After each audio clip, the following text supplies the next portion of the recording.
Hi viewers எல்லோருக்கும் வணக்கம். April 3ஆம் தேதியாக இன்று தங்கத்தின் விலை கிராமிற்கு ரூ. 100 அதிகரிச்சிருக்குங்க. தற்பொழுது 22 கேரட் 1 கிராம் 13,850 ஆகும். ஒரு சவரன் 1,10,800 விற்பனை செய்யப்பட்டு வந்துட்டு இருக்குங்க. இதனை அடுத்து 24 கேரட் 1 கிராம் 15,109 ஆகும். ஒரு சவரன் 1,20,872 விற்பனை செய்யப்பட்டு வந்துட்டு இருக்குங்க.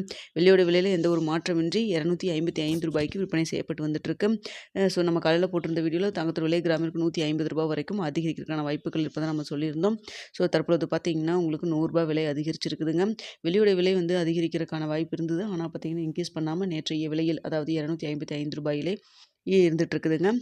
ஸோ பார்த்தீங்கன்னா நம்மளுக்கு சர்வீஸ் லெவலில் தங்கத்துடைய விலை சற்று அதிகரிச்சிருக்கு. அதனால தான் உங்களுக்கு இந்த விலை ஏற்றம் நடந்திருக்குதுங்க. ஸோ பார்த்தீங்கன்னா இன்று நமக்கு தங்கத்தோட விலை சற்று அதிகரித்து தான் காணப்படுது. அது மட்டும் இல்லாமல் சர்வீஸ் லெவலில் இன்று பார்த்தீங்கன்னா குட் ஃப்ரைடே, அதனால் உங்களுக்கு மார்க்கெட் லீவுங்க. இதே விலை தான் சனிக்கிழமை ஞாயிற்றுக்கிழமையும் தொடர்ற மாதிரி இருக்கும். இதற்கிடையில் இங்கே நம்மளுக்கு சர்வீஸ் லெவலில் மாற்றங்கள் எதுவும் இருக்காதுங்க. ஆனால் இங்கே லோக்கல் டிமாண்ட் எதாவது கிரியேட் ஆச்சுன்னா அதுக்கு தகுந்த மாதிரி ஏதாவது ரேட் சேஞ்சஸ் பண்ணாலும் பண்ணலாம். இல்லை கடையோட ரேட் சேஞ்ச் பண்ணாலும் சேஞ்ச் பண்ணலாம். ஸோ அப்படி இருக்கிற பட்சத்தில் உங்களுக்கு நான் ஏதாவது விலையில் மாற்றங்கள் இருந்தால் உங்களுக்கு நான் தெரியப்படுத்துகிறேங்க. ஸோ நிறைய பேர் கேட்குறது 12,000க்கு வருமா அப்படின்னு சொல்லிட்டு போர் பதட்டம் இருக்கக்கூடிய இந்த சூழ்நிலையில் பெரிய அளவுக்கு நம்ம இப்போதைக்கு எதுவும் சொல்ல முடியாது. போர் நடக்கிறத பொறுத்து தான், அந்த கண்டிஷனை பொறுத்து தான் உங்களுக்கு ரேட் அதிகரிக்கவும் செய்யும், குறையவும் செய்யுங்க. இதற்கிடையில் க்ரூட் ஆயிலோடைய ரேட் இன்க்ரீஸ் ஆகும் பட்சத்தில் தங்கத்தோட விலை குறைவதற்கான வாய்ப்பு இருக்குது.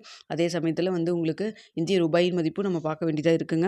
உங்களுக்கு ஸ்ட்ரென்தன் ஆகுதா இல்லை வீக் ஆகுதான்னு பார்த்துட்டு அதுக்கு தகுந்த மாதிரி உங்களுக்கு ரேட் சேஞ்சஸ் ஆகும். ஸோ அதனால் நம்ம வெயிட் பண்ணி தான் பார்த்து ஆகணுங்க. அது மட்டும் இல்லாமல் யூஎஸில் டாலருடைய மதிப்பு வீக் ஆச்சுன்னா நம்மளுக்கு தங்கத்துடைய விலை அதிகரிக்கும். ஸ்ட்ராங் ஆச்சுன்னா தங்கத்துடைய விலை குறையும். ஸோ அதையும் நம்ம பார்க்க வேண்டியது இருக்குதுங்க. ஸோ என்ன நடக்கும் அப்படிங்கிறத நம்ம வெயிட் பண்ணி பார்க்கலாம். இந்த வீடியோ உங்களுக்கு பிடிச்சிருக்குன்னு நினைக்கிறேன். வீடியோ பிடிச்சிருந்தா லைக் பண்ணுங்கள், ஷேர் பண்ணுங்கள், மறக்காமல் நம்ம சேனலை சப்ஸ்கிரைப் பண்ணிக்கிங்க ஃப்ரெண்ட்ஸ்.